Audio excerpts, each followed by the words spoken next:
കാന്താരി ഉണ്ടായിരുന്നു, അത് മറിഞ്ഞു വീണ് പോയി. എല്ലാം പൂത്ത് തുടങ്ങിയിട്ടുണ്ട് നല്ലപോലെ. നമ്മുടെ പ്ലാവും ഇപ്പോൾ വലുതായി.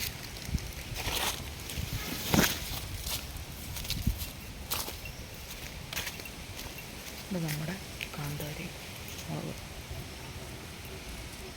റെഡിയായിട്ടുണ്ട്. പൂത്ത് വരുന്നുണ്ട്. കുറച്ച് നേരത്തെ ഉണ്ടായിരുന്നത് ഞാൻ പിച്ചി വെളുത്തുള്ളിയായിട്ട് അച്ചാറിട്ട്. അടുത്തൊരു കാന്താരി മുളക് അതും പൂത്ത് വരുന്നു. പിന്നെ വേറൊരു കാന്താരി മുളകും ഉണ്ട്, അതും പൂത്ത് ചില ഇതൊക്കെ മുരടിക്കാൻ തുടങ്ങിയിട്ടുണ്ട്. അതിനുള്ള പിന്നെ ഓർഗാനിക്കായിട്ടുള്ള ഇത് ഇടണം. പിന്നെ ഇത് നമ്മുടെ സാധാ മുളക്, ഇതെല്ലാം നമ്മുടെ കാശ്മീരി മുളകിൻ്റെ ഒരു ഇനമാണ്. അത് ഉണങ്ങിയതാണ്, അതിൻ്റെ വിത്തെടുക്കാൻ വേണ്ടി. ഇത് വേറൊരു മുളക് പൂത്തില്ല. ഇത് നമ്മുടെ ചീര വിത്തെടുക്കാൻ നിർത്തിയിരുന്നതായിരുന്നു.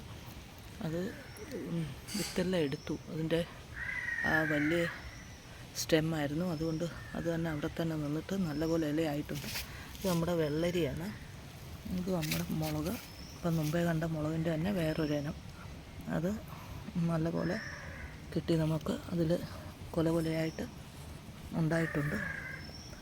അതുകൊണ്ട് ഇത് നമുക്ക് ഇവിടെയുണ്ട്, കറിക്കെടുക്കാം.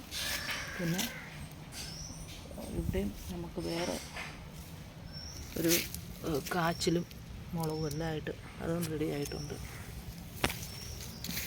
ഇത് വേറൊരു ആ ടൈപ്പിൽ തന്നെ മുളകാണ്. ഇത് കണ്ട വേറെ ഒരു ഇനം കാന്താരിയാണ്. ഇതും നമുക്ക് പൂത്ത് തുടങ്ങിയില്ല. ഇതാ നേരത്തെ ഉണ്ടായത്, പക്ഷേ അത് ഇതുവരെ പൂത്തില്ല. അങ്ങനെ ഇതാണ് നമ്മുടെ മുളകും കൃഷി തോട്ടം.